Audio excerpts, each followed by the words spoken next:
नमस्कार साथीहरू। आज मिति 2083 साल वैशाख 16 गति बुधबार गोरखापत्रमा प्रकाशित लोकसेवा सामग्री लिएर उपस्थित भएको छु। यदि तपाईहरू पनि लोकसेवा आयोग तथा अन्य प्रतिस्पर्धात्मक परीक्षाको तयारी गरिरहनु भएको छ भने भिडियोलाई अन्तिमसम्म हेर्नुहोला। र आजको पहिलो प्रश्न रहेको छ, प्रधानमन्त्री कप राष्ट्रिय क्रिकेट प्रतियोगिता 2026 को उपाधि विजेता टोली कुन हो? यसको राइट एन्सर रहेको छ Tribhuvan army club. Tribhuvan army क्लबले सुदूरपश्चिम प्रदेशलाई 5 विकेटले हराउँदै अपराजित यात्राका साथ तेस्रो पटक प्रधानमन्त्री कप राष्ट्रिय क्रिकेटको उपाधि चुमेको थियो। र यहाँ विजेता त्रिभुवन आर्मी क्लब, त्यस्तै गरी उपविजेता भनेको सुदूरपश्चिम प्रदेश। पुरस्कार राशि यसको कति रहेको छ? विजेता रु 10 लाख र उपविजेतालाई रु 5 लाख। खेल आयोजना भएको मिति भनेको विक्रम सम्वत 2082 चैत 7 गतेदेखि वैशाख 2083 वैशाख 4 गतेसम्म भएको थियो। त्यस्तै गरी सहभागी टोली 10वटा टोली थिए भने 7 प्रदेश र 3 विधागत उत्कृष्ट खेलाडी सर्वोत्कृष्ट खेलाडी सन्तोष यादव लुम्बिनी प्रदेशबाट उनले 265 रन र 21 विकेट लिन सफल भएका थिए। त्यस्तै गरी उत्कृष्ट बलर हेमन्त धामी सुदूरपश्चिम 10 खेलमा 27 विकेट। त्यस्तै गरी उत्कृष्ट ब्याट्सम्यान अर्जुन कुमार गण्डकी प्रदेशबाट अर्जुन कुमारले 9 खेलमा 504 रन बनाउन सफल भएका थिए। त्यस्तै गरी फाइनलको उत्कृष्ट खेलाडी रहेका छन् बसिर अहमद आर्मी क्लबबाट 45 रन र 2 विकेट लिन सफल भएका थिए। त्यस्तै गरी अर्को क्वेसन नम्बर 2 मा रहेको छ, सशस्त्र प्रहरी बल नेपालको 13औं महानिरीक्षकमा नियुक्त हुन सफल व्यक्तित्व को हुनुहुन्छ?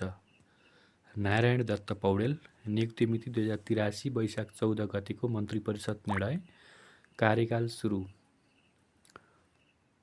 18 वैशाख 2083बाट रहेको छ।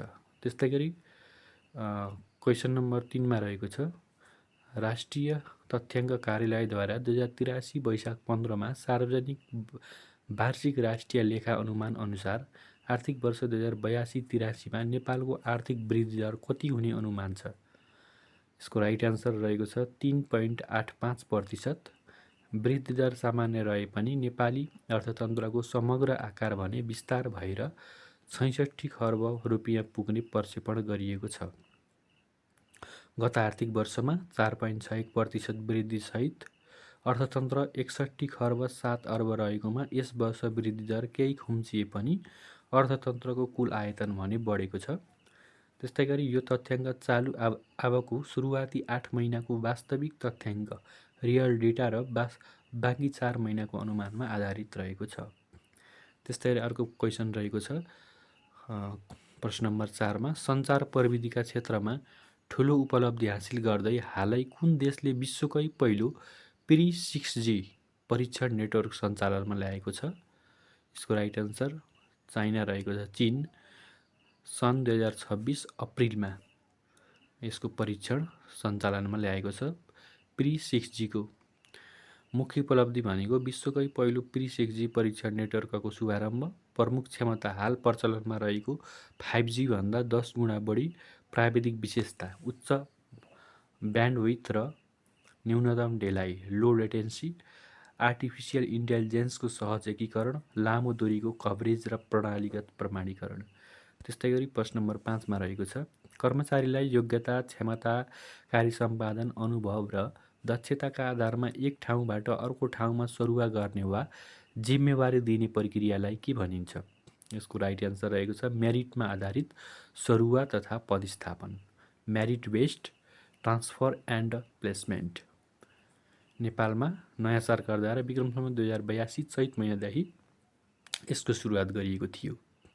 यसको मुख्य आधार भनेको राजनीतिक दबाव, पहुँच, व्यक्तिगत सम्बन्ध वा पक्षपातका आधारमा नभई विशुद्ध कार्य सम्पादन र योग्यताका आधारमा कर्मचारीको नियुक्ति वा सरुवा गरिने। यसको अन्तर्राष्ट्रिय अभ्यास योग्यता प्रणालीमा आधारित यो अभ्यास विशेष गरी विकसित मुलुकमा बढी प्रचलनमा रहेको पाइएको छ। त्यस्तै गरी अर्को क्वेसन छ, क्वेसन नम्बर 6 मा भोदी खेल विशेष गरी कुन जाति समुदायसँग सम्बन्धित रहेको छ? यसको राइट एन्सर थारू जातिसँग सम्बन्धित छ भोदी खेल। थारू समुदायको संस्कृति तथा पहिचानका रूपमा रहेको यो मौलिक खेल भोदीको प्रवर्धन तथा विकास गर्ने उद्देश्यले 2082 चैत 28 र 29 गते पूर्वी नवलपरासीको डन्डामा यस खेलको राष्ट्रिय प्रतियोगिता आयोजना गरिएको थियो।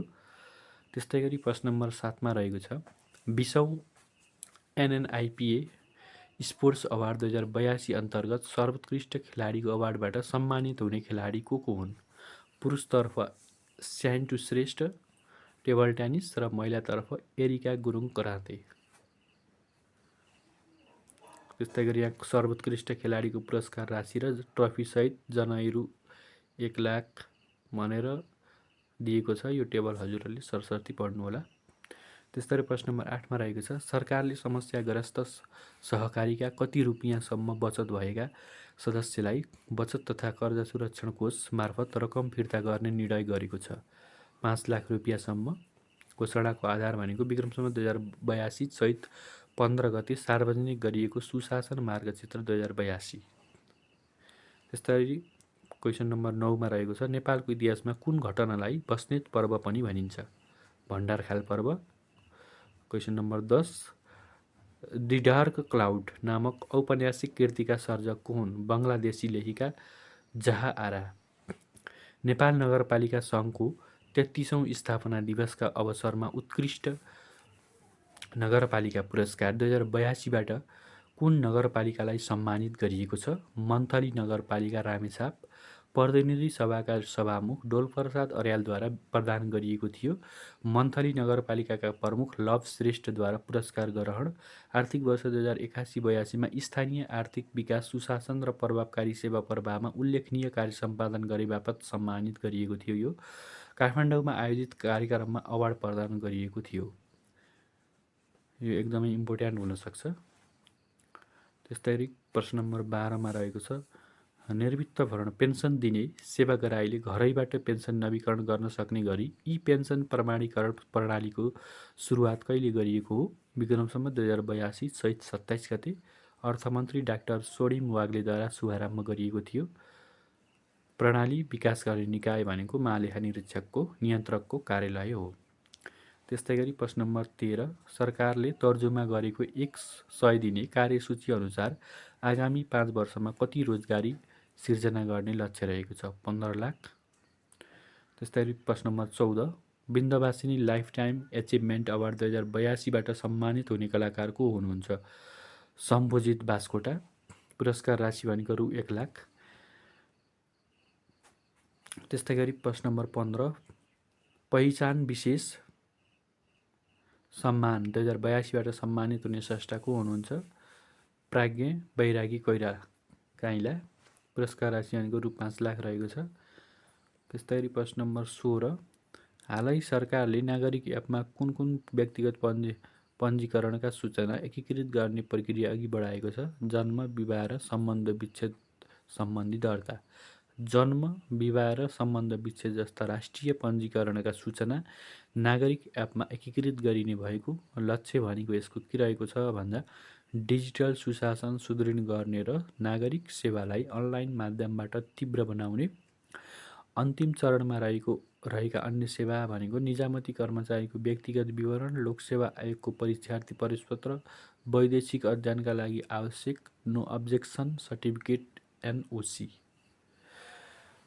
नेपाली चिकित्सा जगतमा आधुनिक शल्यक्रिया र न्युरोसर्जरी सेवाको जग बसाल्ने विशिष्ट चिकित्सक प्राध्यापक डाक्टर दिनेशनाथ गङ्गोलको निधन कहिले भएको हो? विक्रम सम्वत 2083 साल वैशाख 8 गते 92 वर्षको उमेरमा निधन भएको थियो।